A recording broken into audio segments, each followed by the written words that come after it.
design's gotta be one of the most important and talked about things in a renovation. Everybody wants to see what this thing is gonna look like. Well, it's really important not to overlook functionality. If aesthetics are your main feature that you wanna put into your place, think about this. Design a kitchen with a minimalistic style. Open shelving, less upper cabinets, clean lighting. It looks gorgeous, doesn't it? Well, if you have a family of 3 kids, it's gonna get messy at times and you're gonna need stuff. And guess where that stuff needs to go? In cabinets. So your open shelving is just not gonna do it anymore. Think about your family and what you need to be successful. I know one thing, if I have 3 little rugrats that are gonna be sitting at my kitchen island, I'm not putting marble countertops in because it's a high maintenance product. Sure, it's gonna look beautiful, but there's other options out there. There's quartz, there's granite, things that won't stain, that aren't as high maintenance. Talk to your contractor, talk to your designer, and make sure that the design that you want is functional for your family. Think about your day-to-day operations.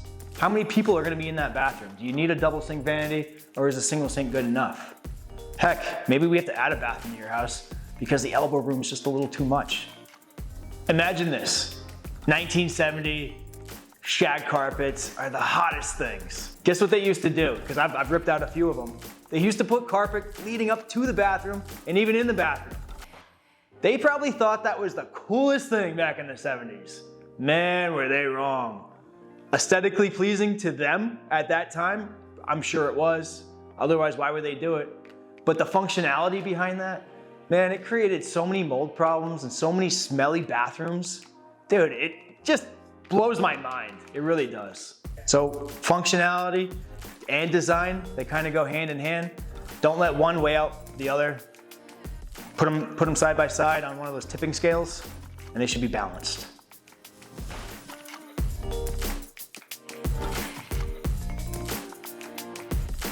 Overlooking materials and craftsmanship. Craftsmanship, yeah, well, that's important, right? Craftsmanship's real important because you want to make sure that you're paying the people to do the job that they know how to do best. If you can afford it, always try to do a better quality material. Why is this less expensive? Less expensive materials are typically lower grade. And if you put lower grade materials in your projects, you're setting yourself up for failure. Maybe not all the time, but my rule of thumb is always go one step above if you can, keeping budget in mind and time in mind. You don't want to screw those guys up. So as long as you can afford it, you're going to try to put in the best materials in your project that fit your design and your budget. This is important because you don't want to skimp out in the beginning, finish your entire project, 2 years goes away, next thing you know your floor is buckling, not because of a poor install, because of a poor quality material or a wrong selected material.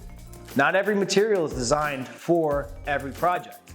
That's important to know. And that's why you need to hire a smart and educated contractor, somebody that's well-versed in every aspect of the industry specific to them. Being a general contractor myself, I rely a lot on my team.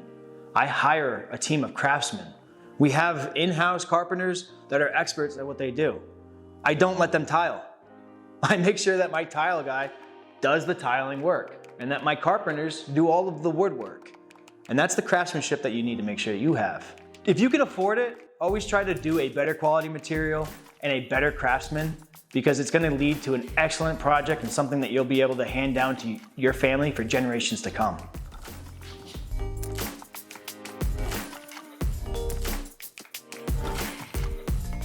Okay, so timeline. Timeline's gonna be another big mistake that if you don't discuss this from the get-go, you are leading yourself down a very, very troublesome path. Potentially. Picture this. You buy a house and you want to renovate it. You hire your contractor, you get through the planning phase, and you say, hey, listen, I got 2 months. I got about 2 months and we got to get this thing done. Contractor's on board, you got about 2 months. In the back of your head, you knew that in 2.5 months, you have this big family reunion party that you wanted to host at your new property with all these new features that you put into this. All this hard work is going into your property so you can show it off to your family. But you didn't communicate that properly. and your contractor ran into delays. And he didn't think it'd be a big issue, so he didn't communicate it properly. Well, guess what? Fast forward the time a little bit, 2 months came and went, and you're stuck with an unfinished project because neither one of you guys communicated efficiently. If you have a timeline, do not underestimate it. Your contractor does not have X-ray vision. You do not know how long things take to build. You're not the professional, they are. And even though they are the professional, it is probably one of the hardest things to fully understand in the remodeling industry. Why is that? Because we're taking things apart and we're putting them back together, but they weren't always put the right way together from the beginning. So where are we stuck? We're stuck trying to make sure everything happens the right way. We're making sure that you're happy as a client and that we maintain all of the guidelines that we set from the beginning. So don't underestimate that timeline and make sure you communicate it effectively so you don't have to have that painful experience happen to you.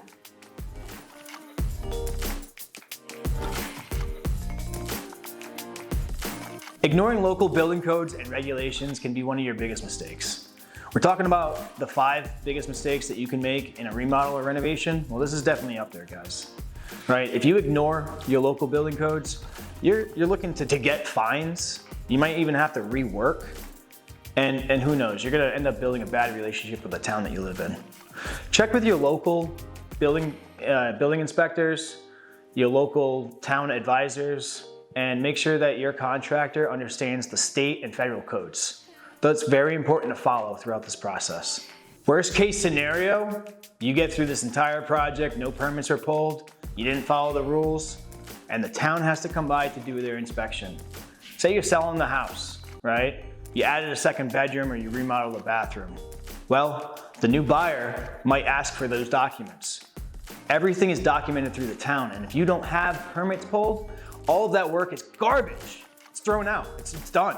It's like, what did I just spend all my money on, right? So make sure that your contractor pulls the appropriate permits and understands what the town regulations are, because the last thing you want to do is have to rework everything or deal with delays and fines. Could you even imagine getting your kitchen finished, completely redone, and the inspector pulls up and sees a dumpster outside, knocks on your door and says, "Hey, we don't have a permit here. What kind of work is happening?" Uh-oh. Don't go down that road. Do not go down that road. Make sure you get your permits and make sure everything is on the up and up.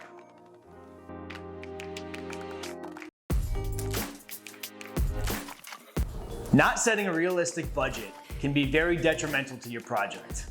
It's very, very important to understand your financial constraints before embarking on this endeavor.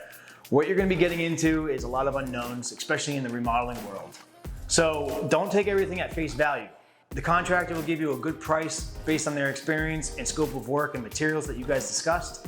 If you've been following us for some time now, you know that we find things behind the walls. It's not our fault, and it's not your fault, but we have to fix it.